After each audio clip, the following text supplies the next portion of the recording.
कहानी की शुरुआत में हम दुनिया की सबसे खतरनाक असैसिन टीम को कड़ी ट्रेनिंग करते हुए देखते हैं। दरअसल इन्हें जल्द ही एक बहुत ही खौफनाक मिशन पर भेजा जाने वाला था, जहां इन्हें एक हाई प्रोफाइल टारगेट से $10 बिलियन वसूलने होंगे। लेकिन क्या यह इतना ही आसान होने वाला है? बिल्कुल नहीं, क्योंकि टारगेट एक हाई प्रोफाइल बिजनेसमैन है और उसके पास हजारों की तादाद में बेहद खौफनाक फौज मौजूद है। इसलिए यह मिशन इनके लिए इतना आसान तो बिल्कुल नहीं होने वाला। इसी वजह से ऐसी डेडली ट्रेनिंग के बाद यह टीम अपना मास्टर प्लान बनाना शुरू कर देती है। दरअसल दोस्तों, इस पूरे ऑपरेशन को सोफिया नाम की एक बेहद तेज और चालाक लड़की हैंडल करती है। ये बड़े बड़े क्लाइंट से कॉन्ट्रैक्ट लेती है और फिर अपनी इस असैसिन्स टीम की मदद से उन मिशनों को एग्जीक्यूट करवाती है। लेकिन दोस्तों, अभी आप लोगों को काफी कंफ्यूजन हो रहा होगा कि आखिर ये $10 बिलियन का चक्कर क्या है। तो चलिए कहानी को शुरू से शुरू करते हैं। बात आज से लगभग 2 साल पहले की है, जब कुछ बड़ी कंपनियों के बिजनेसमैन आपस में एक बड़ी डील को फाइनल कर रहे थे। सब कुछ बिल्कुल ठीक चल रहा था, लेकिन तभी उनमें से एक गद्दार अपना असली रंग दिखा देता है। मौके पर ही वह दोनों बिजनेसमैन को ठोक देता है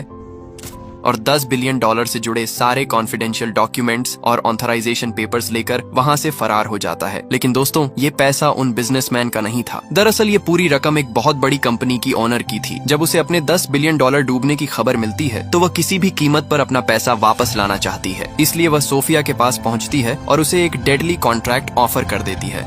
आगे वह बताती है कि अगर तुम उस बिजनेसमैन को मारकर मेरी सभी रकम वापस लाकर देती हो तो मैं तुम्हें उस पूरी रकम की 20% दूंगी। लेकिन आगे से सोफिया 30% में बार्गेनिंग करके फाइनल डील कर लेती है। इसके बाद सोफिया सीधा अपनी असैसिन्स टीम के लीडर्स के साथ मीटिंग करती है और उन्हें उस बिजनेसमैन की एक एक जानकारी निकालने का काम सौंप देती है, ताकि मिशन शुरू होने से पहले उनके पास टारगेट से जुड़ी हर जरूरी इन्फॉर्मेशन मौजूद हो। ऐसे ही काफी खोजबीन करने के बाद उन्हें आखिरकार अपने टारगेट का पता चल ही जाता है। दरअसल ये बिजनेसमैन कोई आम आदमी नहीं था। इसके पास दुनिया के कई देशों में फैले हुए दर्जनों ऑयल रिग्स और एनर्जी प्रोजेक्ट्स मौजूद थे। अब आप खुद ही अंदाजा लगा सकते हैं कि इस आदमी का नेटवर्क कितना बड़ा है। इसीलिए ये लोग सबसे पहले आसान रास्ता आजमाने का फैसला करते हैं। दरअसल इनका प्लान था कि किसी तरह जॉर्ज की जेब से उन $10 बिलियन को निकलवाया जाए। इसके लिए असैसिन्स टीम के कई मेंबर्स को उसके अलग अलग ऑयल रिग्स में वर्कर बनकर भेज दिया जाता है, ताकि वे अंदर ही अंदर सिस्टम में खराबी पैदा कर सकें। इनका मकसद रिग्स के ऑन ऑपरेशंस को बुरी तरह से प्रभावित करना था, जिससे जॉर्ज को भारी नुकसान हो। इसके अलावा चाचा सऊदी में भी अपना एक 30,000 स्क्वायर फीट का एम्पायर खड़ा कर रहा था। यहाँ भी टीम का हैकर सिस्टम में ऐसी गड़बड़ कर देता है कि अथॉरिटीज को लगने लगता है कि इस प्रोजेक्ट में भारी मात्रा में ब्लैक मनी लगाई गई है, जिसके चलते कंस्ट्रक्शन का काम रोक दिया जाता है। ऐसे ही करके धीरे धीरे सोफिया जॉर्ज की बड़ी बड़ी कंपनियों, प्रॉपर्टीज और एसेट्स को डुबाना शुरू कर देती है, ताकि इसी मौके का फायदा उठाते हुए वह उससे $10 बिलियन से भी ज्यादा बड़ी रकम निकाल सके। मतलब समझ ही सकते हो दोस्तों कि